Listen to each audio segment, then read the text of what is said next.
Today's video is going to be a review of the Voyage Audio Spatial Mic. This is an extremely versatile immersive audio microphone with a total of 8 capsules that are capable of recording second-order ambisonics audio. The unique feature of the spatial mic is that it also doubles as a mono or stereo mic, or it can even be used for recording surround sound from 5.1 up to 7.1.4. What attracted me to the spatial mic is that ever since I've been posting videos about spatial audio on this channel, people have asked me why I don't produce my videos with spatial audio. After all, shouldn't you practice what you preach? And the spatial audio mic could be the perfect solution for this. It promises to look, feel and work just like a regular mic, but it does so by being a full spatial audio mic under the hood. So could this be the mic that many of us have been waiting for? Let's find out.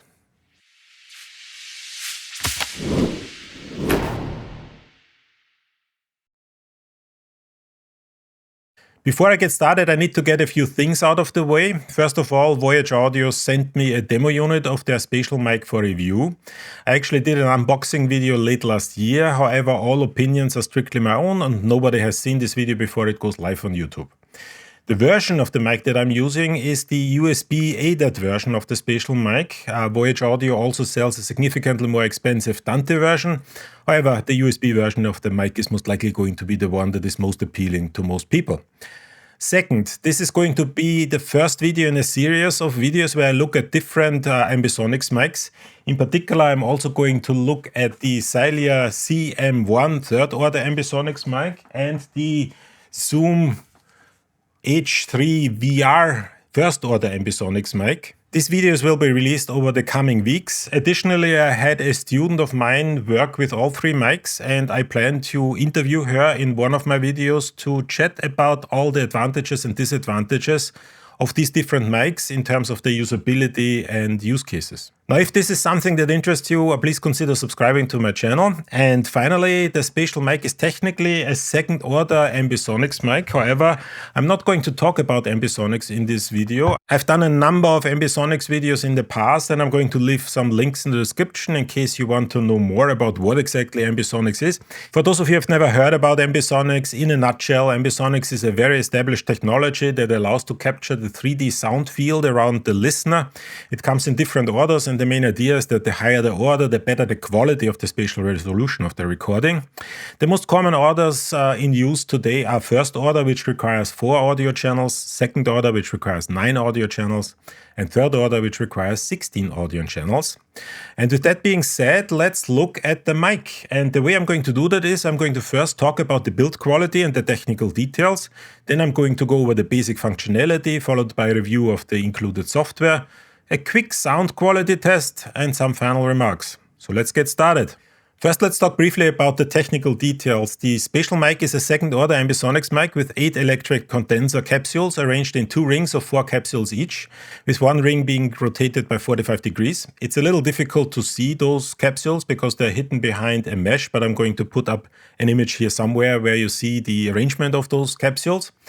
Now, the capsules on the USB version are slightly lesser quality than the ones on the Dante version. On the USB mic, they have a signal-to-noise ratio of 72 dBA, whereas the capsules on the Dante version have a signal-to-noise ratio of 78 dBA. This is a little bit noisier than a traditional microphone, but it is on the lower end of the typical range that you will find with ambisonics microphones. So noise-wise, we should therefore be reasonably okay. So we shouldn't at least have any major issues. The overall construction of the mic is good. It feels like a better consumer-grade microphone. Some people have pointed out that the look and feel doesn't really match the $1,000 price tag, but I personally, honestly, don't really have any complaints. The USB version of the mic has 2 connectors on the back. One is a USB-C connector that can be used to connect the mic to a Mac PC or even a mobile device. The second one is an ADAT connector that allows you to connect the microphone to an ADAT-capable audio interface. Additionally, the mic has a micro USB connector for power in case the mic is used as an ADAT mic and a 3.5mm headphone connector for direct monitoring. On the side, there is a dial that doubles for controlling mic gain, headphone gain, and headphone mix, as well as a button for muting the mic. Overall, the quality of the controls is okay. They are designed very well and everything is exactly where you expect it to be. And if you don't want to use the physical controls, there's also an application that you can use that allows you to control everything. So software, this also includes controlling the function of the LEDs. And yes, you can turn the LEDs off completely. So let's put that mic on my little mic stand and let's connect it to my computer. But before I do that, a quick reminder that if you have enjoyed this video so far, please give it a like and consider subscribing to this channel.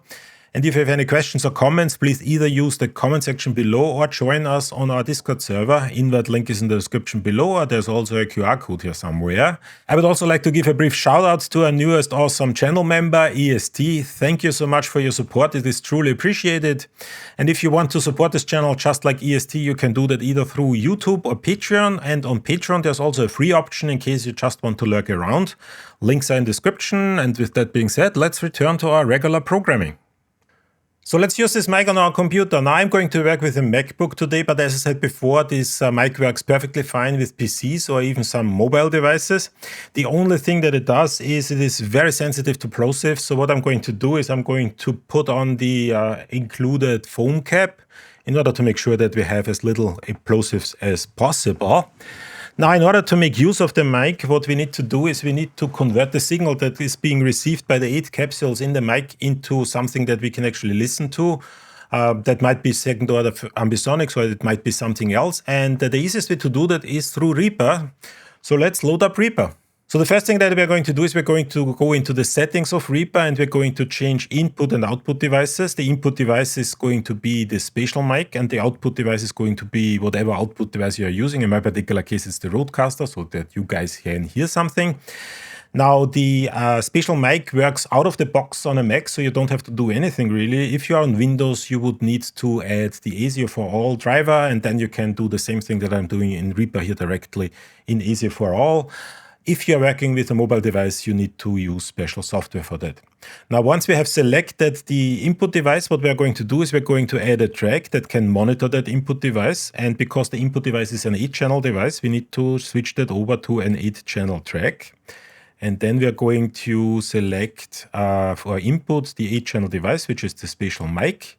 And then the final thing we're going to do is we're going to turn on monitoring. And now I see all the channels coming in, which come from the 8 individual capsules on the spatial mic. Now at this point, I'm still using my regular mic, which is a Lewitt LCT 440 Pure in order to do the recording, because there are a couple of more steps that I need to do. And the first thing that I need to do is I need to turn that signal that comes from the microphone into something that I can actually listen to. And for that purpose, we're going to use the spatial mic converter plugin, which is included with the spatial mic. But before we add that plugin, I need to briefly talk about one more thing, and that is that the spatial mic is a second-order ambisonics mic with 8 capsules. I'm pointing that out because second-order ambisonics has 9 channels, and in order to get a true second-order ambisonics signal, you would therefore need at least 9 capsules. What the spatial audio mic is therefore doing is it is intelligently upscaling the signal to achieve second-order ambisonics. This is actually quite common in these types of ambisonics mics and does not really affect the spatial quality of the audio. The reason is that in order to upscale, what is usually done is it's upscaled through the second order vertical information. And humans are not really good in perceiving vertical sound information anyway, so this approximation is not really noticeable to the human ear.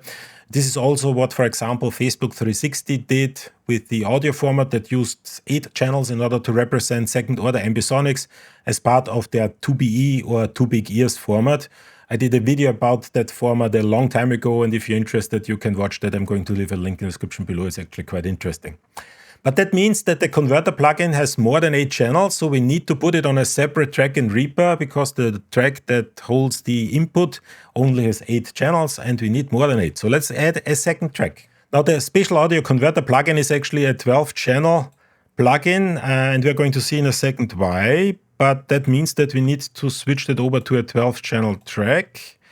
And then we also need to send the audio from the input, so essentially from where we receive the input of the spatial mic, and we need to send it into a new track. So let's just first of all disable the master send so that we don't duplicate the signal, and then we're going to send that to the second track, and we are going to send all 8 channels into the second track. And as soon as I do that, I see on the second track these 8 channels coming in, and I can now add the spatial mic converter plugin. So let's add that plugin, and it's called Spatial, and we are going to use the VST3 version of that plugin. Where is it? Here we are, Spatial Mic Converter plugin. So let's add that, and as soon as I do that, it opens up the user interface. Now the user interface is separated in two areas. The area on top indicates where the sound is coming from, and we're going to talk about that in a second.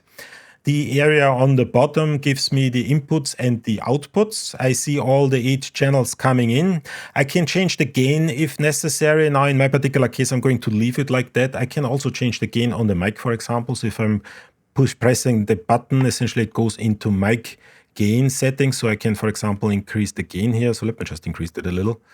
That seems to be fine. And then on the right side, I see the output. Currently, it's set to second order ambisonics in Ambix ordering. Now, the reason I'm showing you that is because here you see that one of those channels is empty. That's the R channel, and that R channel is actually the second order vertical information. If you use the mic in its default orientation, which would be vertical, so essentially kind of up or down, then it will simply ignore the second order vertical information. However, you can add that signal in by clicking on the R here, and that will then, let me just see, here we are, that will then add additional signal, and that signal is calculated from the mono signal. But in our case, we are not going to use that, so let me turn it off again. What we are going to do instead, we are going to tilt the microphone. As soon as you tilt the microphone, it will actually start calculating an approximation of the second order ambisonic signal. And the reason we are going to tilt it is because I don't really have that vertically oriented. I actually use it like a regular mic. That means it's pretty much horizontal. So what I can do is here in the interface, I can change the orientation from up to down or to horizontal, and this is essentially what I have. It's not completely horizontal, but that's fine. And as soon as I have set that to horizontal, I see that all 9 channels are populated, and the plugin is calculating a full second order ambisonic signal. Now here on top, I see where the audio is coming from. So I see the side view, the top view, and the view from behind. I can fine-tune the orientation of the mic if I want to, or more accurately, I can fine-tune the orientation of the listener.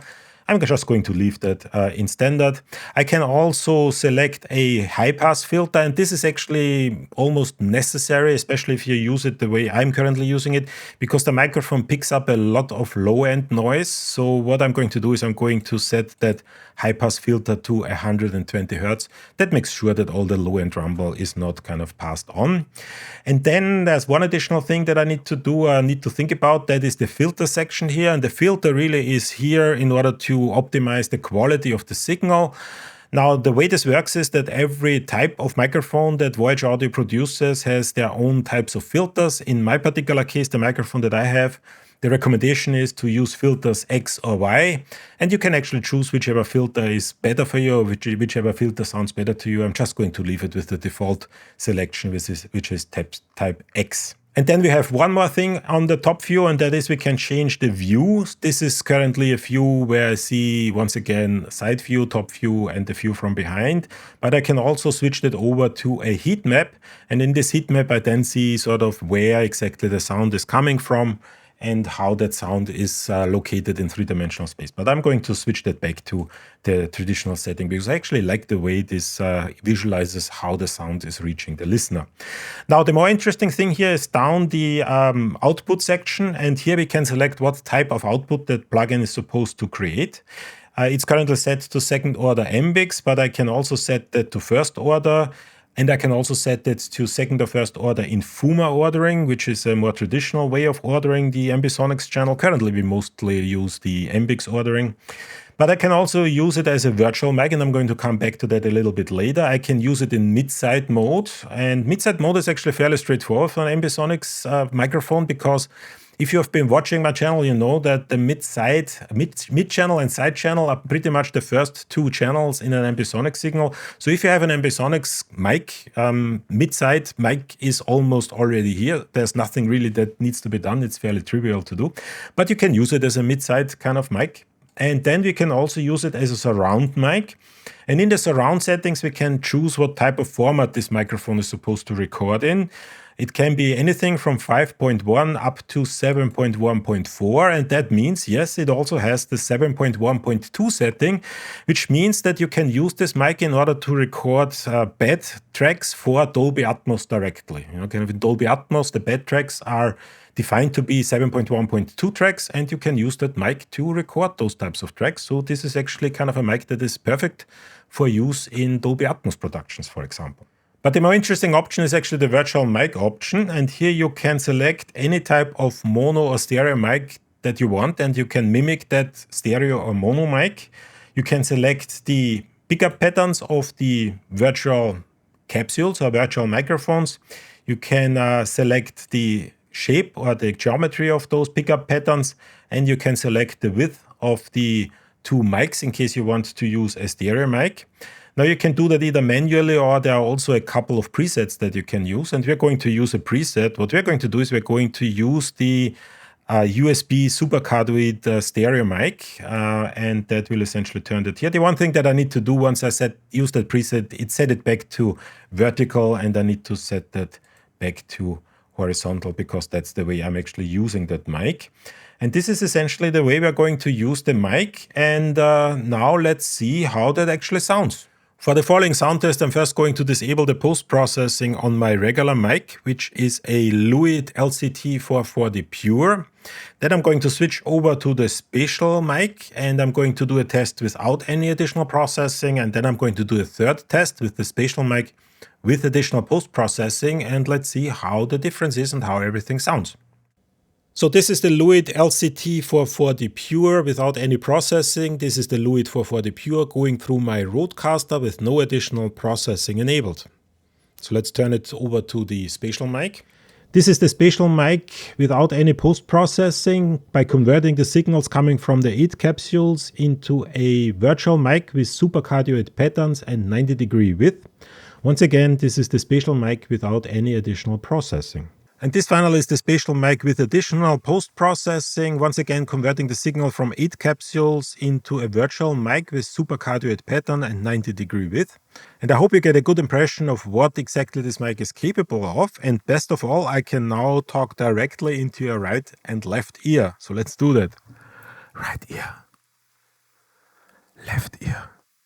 Now this obviously only works if you are watching this video with headphones, but it's actually fairly cool, and I think this would make actually fairly excellent ASMR content. Wouldn't you think? Maybe I should become an ASMR channel. So I'm now back to the Lewitt LCT440 Pure with my traditional processing because I want to do one final test with the spatial mic, and that is the quality of the mic when turned into ambisonics mode. So let's turn that into ambisonics mode. Now the first thing I'm going to do is I'm going to switch the settings from virtual mic over to second order ambisonics in ambix order. This gives me the second order ambisonic signal, and then I need to add a decoder to this channel that takes the second order ambisonic signal and turns that into a binaural signal. There are many different decoders that you can use. The one that I'm going to use is the Audio Brewers decoder. So let's search for decoder, and we are going to use, where is it? We're going to use the AB decoder, higher order ambisonics from Audio Brewers. We're going to add that. And we now see the 9 channels coming in from the second order ambisonic signal, and it's going to be turned into, it currently thinks that it is on a 16 channel track, but that's actually not really the case. So we're going to switch that over to headphone mode. And headphone mode essentially means that it is converting that into a binaural signal. And we now have exactly the same setup, with the main difference that instead of using a virtual mic setting, we are going to convert that into actual second order ambisonics and then convert the second order ambisonics into binaural. And let's do the same sound quality test once more. So once again, first of all, this is the Lewitt LCT440 Pure without any additional processing, just going through my Rodecaster and no additional processing enabled. Let's turn it over to the spatial mic in ambisonics mode. And this is now the spatial mic without any post-processing by converting the signals coming from the 8 capsules into a second order ambisonic signal and then turning this second order ambisonic signal into a binaural signal with the Audio Brewers decoder. Once again, this is the spatial mic in ambisonics mode without any post-processing added. And finally, this is now the spatial mic with additional post-processing, once again by converting the signal that comes out of the 8 capsules into a second-order ambisonic signal, and then converting this second-order ambisonic signal into a binaural signal using the Audio Brewers decoder. And as before, I can try to talk to your left and right ear. So let's start with the right ear. Hello, right ear. And the left ear. Hello, left ear. This might be either freaky or cool. I'm not quite sure. I have to listen to it, how that actually turns out. But I can already tell you this is pretty cool that you're able to do that. So what's my final verdict? Well, overall, I'm extremely impressed by the usability of this mic. It does have its issues, kind of the noise level was pretty high, and I had some issues with the plosives. I'm not quite sure how this is actually going to turn out in the end, but I did these recordings a couple of times, and it took me a while until I got it to the point where I could actually use it without having everything explode immediately once I use a P or something. Now, whether the sound quality is something that you like is obviously very personal thing. So you might like it or you might not like it. But if you have any interest in spatial audio, the fact that this is a device that can do it all is actually fairly neat. So this is actually a really good choice if you're interested in spatial audio and want to have a mic that can do it all. Now, the USB mic is pretty much plug and play. The software is extremely versatile and easy to use. It allows you to convert the signal that comes out of the microphone into ambisonics, first and second order. But not only ambisonics, it also allows you to convert that into mid-side, into different types of virtual microphones, into surround sound microphones up to 7.1.4, including the important 7.1.2, which is the Dolby Atmos bed channel layout, which is really cool. And best of all, it looks like a regular mic. It does not have the strange build that comes with some of the other ambisonics mics that I'm going to review, like for example the Cylia one. I hope I pronounced it correctly. Now, this might or might not make any difference to you, but if you want to use it as a regular mic in a setting like this, for example, for a podcast where you just want to use a spatial mic, then this is obviously the more appropriate option to use. Just be aware that if you're not interested in spatial audio, but only in its ability to mimic other microphones, the price tag of the Voyage Audio spatial mic is likely a bit too steep. I think if all you want is a mic that can record in stereo or binaural, there are definitely cheaper options out there, and most importantly also better options out there. Now, personally, I'm most likely going to keep this one. It pretty much ticks all the boxes for me. I can use it for anything that I want, and this is really cool. But this is really everything I wanted to say today, and this leaves me with just one question, and that is, what are your thoughts? Should I record all my future videos with the spatial mic, or should I stay with my traditional Lewitt? Let me know in the comment section below or join our Discord community for a chat. Invite link once again is in the description. And with that being said, see you all at the next video.